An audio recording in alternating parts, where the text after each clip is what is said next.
But I want to bring in our Liz Kreutz, who is in Tucson for us now. And Liz, a significant update in the investigation from you, from the team who's been working on this, as it relates to an individual being questioned. What can you tell us?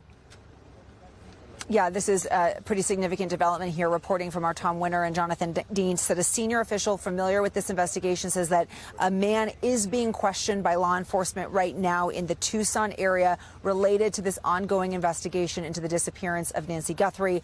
We do not know if this is the same person who was seen or potentially seen in the surveillance video taken at the home here, but there is somebody who is now been detained, is being questioned. The Pima County Sheriff's Office is not confirming this. They said that they have nothing to confirm a release at this time. The FBI has also not commented, but a huge, significant development here, Hallie, and it just shows you how quickly things can move. That's when right. You have that video. Within hours of us getting that video, they already have a person here that is being questioned, and it just goes to show you those tips that came flooding in from the public really could have made a difference. Now, I want to go through a couple of things here, Liz. I want to pull this apart, and I don't want us to get over our skis, but I want to make clear, based on our understanding, according to this senior official familiar with the matter, it is not clear if the person that we are looking at here, this person who we see now go into the bush, coming over to the camera, if that is the same person who is being questioned. Do we have that correct?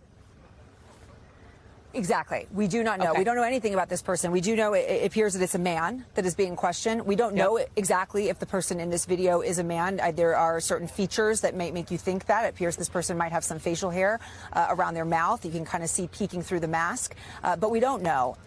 But we do know that this person is in the Tucson area.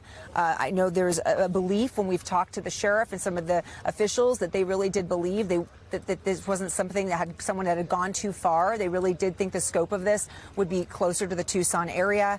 We don't know what part of the city this has happened in. We do know that there had been reports of some SWAT teams potentially leaving the sheriff's deputy's office and headquarters earlier this evening. Maybe they were heading to this location. A lot of questions still, but, you know, a big moment here as sheriffs have made this, you know, not an arrest yet, but have detained somebody. No, but somebody detained, as we're being very clear on the language there. Liz, I'm going to ask you to stand by. We thank you for watching, and remember, stay updated on breaking news and top stories on the NBC News app or watch live on our YouTube channel.